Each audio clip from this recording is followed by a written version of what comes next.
જો પવન એટલો ફૂંકાય ને એટલો આમ વરસાદે ચાલુ થઈ ગયો છે ત્યાં. અમે વહેલા ધાબા ઉપર જતા હતા તો 4 વાગે આવ્યા. તમારા ગામમાં વરસાદ વાવાઝોડું છે કે નહીં? અમારે તો જો અહીંયા વાવાઝોડું એવું ચાલુ છે અને વરસાદ તમે જોવો છો ને ચાલુ જ છે અત્યારે વરસાદમાં. હા બાકી બટેકા વાળા ખાવા એ ભાઈ ખાવા કોઈ ગરમ ગરમ ઉતરેવા સાટણે બાટણે પાડતા રહ્યા. પણ અત્યારે જો લાઈટ વહી. ફેમિલી કેમ છો બધા? મજામાં લેશું તો સ્વાગત છે તમારા બધાનું મારા આજના વિડીયોમાં. તો અત્યારે વાગી ગયા છે 5 અને આજે આપણે હાઈજો વ્લોગ ચાલુ કર્યો છે કે આજે આમ જો વાવાઝોડું અને વરસાદ. તમારા ગામમાં વરસાદ વાવાઝોડું છે કે નહીં? અમારે તો જો અહીંયા વાવાઝોડું એવું ચાલુ છે અને વરસાદ તમે જોવો છો ને ચાલુ જ છે અત્યારે વરસાદ. તો પવન આવ્યો ને આમ જો બધા ઝાડવા રહ્યા ને આ બધા ઝાડ વારી દીધા. અત્યારે આજ સવારે વહેલા 5 વાગે તે વાવાઝોડું ઉપડ્યું હતું અને અત્યારે તો જો પવન એટલો ફૂંકાય ને એટલો આમ વરસાદે ચાલુ થઈ ગયો છે અત્યારે. અમે વહેલા ધાબા ઉપર જતા હતા તો 4 વાગે આવ્યા. અને કાંઈક તો ઓલું આ ઝાડ તો થોડુંક છે ને આમ કહેવાય ને ભાંગી ગયું. આમ જો કેવો પવન આવે જો બહાર વરસાદ ચાલુ થઈ ગયો અને પવન વાવાઝોડું બહાર વાવાઝોડું ચાલુ છે ને વરસાદે ચાલુ છે બરાબર.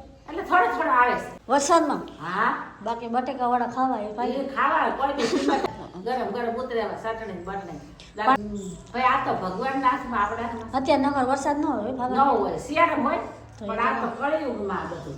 અને અત્યારે તો સાંજે પવન ઉપડ્યો હોય ને અમારા વાવાઝોડું આવ્યું. અમે વહેલા જો ધાબે હુતા હતા ને ભાઈ ગાને બા હા અહીંયા જો વરસાદ ને વાવાઝોડું બે એટલે આજ તો નક્કી કર્યું આજ ધાબે પવન નથી. આ ન જા આ દિવસે પવન આવે.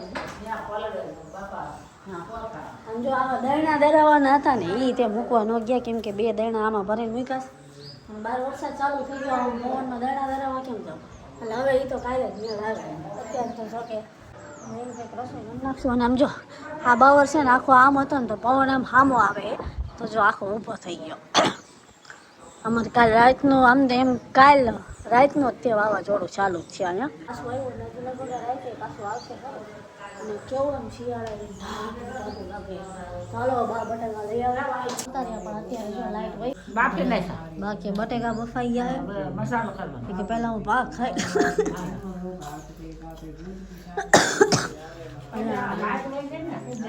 અહીંયા તો હનુમાન ચાલીસા બોલે છે અને વાવાઝોડાના હિસાબે લાઈટ વહી ગઈ.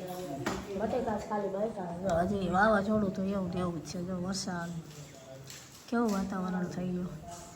વાવાઝોડું થોભી જાય ને તો લાઈટ આવે ને એમાં. અને અહીંયા બટેકા બફાઈ ગયા હે. અત્યારે બધાય ભાગ ખાય. અહીંયા બા ઓલા પણ પાપડ ખાય. મારે ખાવાનું નથી કેમ કે મને ઉધરાશ થઈ ગઈ. હવે લાઈટ આવે પછી બટેકા વાળા પછી ખાતું નથી. બહાર વરસાદ ચાલુ હજી આવી નથી એટલે બેટરીની મદદથી ભજીયા બનાવવાનું ચાલુ કરી દીધું છે. જો આ મસાલો બનાવવાનો આ બાને બનાવવાનો હોય. આમાં હજી લસણ ને ઓલી તીખી ચટણી એવું નાખવાનું છે. આ બટેકાવાળા આ પતરીના બનાવવાના એટલે હું ભાઈ ને પતરી બાર સુધાર નહીં. લાઇટ હવે કાંઈ આવવાની છે નહીં. લાઇટની રાહ ન જોવાય એટલે બેટરીથી ભજીયા બનાવી લેવાના. તો હમણાં આવી જશે. હજી અંધારું નથી. ગરમા ગરમ ભજીયા ખાઈ લેવી અમે. અને જો આવા તીખા મરચાં બનાવવાના. મરચીથી ભજીયા બટેકાના અને એમના મેં પતરી તળવાની હો મસાલાવાળી નાખીને બનાવવાની. હવે ઉપર મીઠું મરચું ધાણા જીરું છાંટવાનું. થોડીક એમના થોડીક બટેકાની પતરી અને બટેકા બોળા થોડાક મરચાંના એવી રીતે ભજીયા બનાવવાના. તો જો લાઈટ આવી ગઈ અને આપણે બધાએ જે બટેકાવાળાનો જે મસાલો બનાવવાનો હતો મસાલો બનાવી નાખ્યો. નાની નાની ગોળીઓ પણ સરસ બનાવી નાખી. બાએ તેલ મૂકી દીધું છે. પહેલાં મારી ચીપ્સ એમને તળવાની પછી એની ઓલે શું લોટવાળી પતરી બનાવવાની ને પછી છેલ્લા બટેકા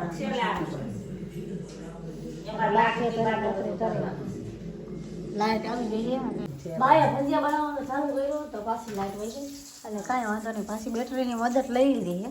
અને વાવો ને અહીંયા જો આ બધા લાઈટ નથી ને તો કેમ કે વાવાઝોડાની લાઈટ વહી ગઈ ને બા પછી બનાવે છે આ બધે પતરી નથી બન્યા ગરબા ગરમ ટેસ્ટી પાવરફુલ પણ હવે લાઈટ આવે તો ને બા જુઓ કંઈક મજો આવે નકર આમાં કઈ મજો જ ન અત્યારે લાઈટ વહી ગઈ બોલો એસો છે અને ભજીયા બનાવવામાં હજી લાગી જાય છે. થોડી વાર લાગશે કેમ કે અંધારું થઈ ગયું હતું ને એટલે આજ લેટ છે. એ પણ આખરી બની જાય કઈ બહુ વાર નહીં લાગે ફટાફટ બીજા દિવસે આપણે વિડીયો ચાલુ કર્યો છે. કાલ રાતે બટેકાવાળા બનાવ્યા હતા ને બા અને અત્યારે સવારે વિડીયો ચાલુ કર્યો છે. તો બધાને ગુડ મોર્નિંગ. કે અહીંયા તમારા ગામમાં કેવો વરસાદ પડ્યો અને કેવો વાવાઝોડું અને અહીંયા અમારે જો આ રાતે કેવો વરસાદ આવ્યો હતો બા અરે વાત જ કરો જબરજસ્ત આવ્યો બધું રાતે ફૂલ આવ્યો હતો ને? પલળી ગયું કેવું બધું ત્યાં ટાઈટ ચડી ગઈ તો આપણે ભજીયા ખાઈ ખાઈને હોઈ ગયા ગોદડામાં પછી ઊંઘાઈ આવી ગઈ ટાઈટની હો અને આ જમીન બધી પલળી ગઈ છે જો ખાટલા ને બધું પલળી ગયું એટલે આ કેટલા દી રે હજી તો આગાહી છે. હજી આવશે એ લ્યો તો પછી વરસાદ આવવાનો જો આ લ્યો અને જો બધું આખું ફળ્યું ભીનું ભીનું કરી આ નાખ્યું. બધું હુકાતું અને નથી અત્યારે તડકો નીકળ્યો છે ને બા હા હુકાશે એટલે ટાઈટ ન હોય હુકાઈ જાય થાય વાંધો ન આવે. અને આમ જો ઝાડ એ બધા વરી ગયા ને બા જો આ મહેંદી પવન એટલો હતો ને પછી આ આસોપાલ હવે વરી ગયો જો હા આખો નમી ગયો. આમો પવન હોય ને એટલે ઝાડવા વરી જાય નકર આ મસ્ત સીધો ગોળ હતો આને વારી નાખ્યો. હવે આને બાંધવાનું કાંઈ ગોઠવો અહીંયા આ કરણ વરી ગઈ બધા ઝાડ નમી ગયા ને બા અત્યારમાં લસણ ફોલે હા આ તો રીંગણા કરવાના ફરેલા.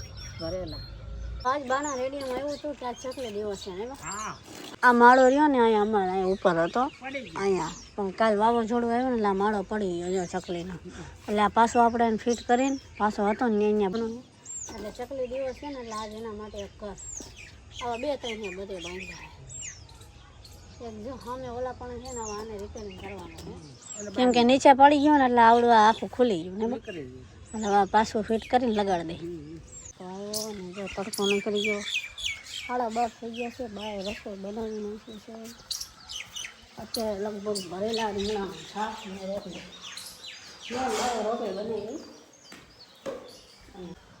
કિધર ગયા બા ઇધર થોડીક રોટી બાકી હતી ને બા બનાવે છે. અને અહીંયા જો રીંગણાનું મસ્ત ભરેલા રીંગણાનું શાક પણ તૈયાર થઈ ગયું છે. જો ફૂલ તીખું છો હવે રોટલી કરી લે વિડીયોને આપણે એન્ડ કરવાનો છે. વિડીયો ગમે તો લાઈક કરી દેજો, શેર કરી દેજો, ચેનલને કરી દેજો સબસ્ક્રાઈબ કરી. મળીએ એક નવા બ્લોગ સાથે.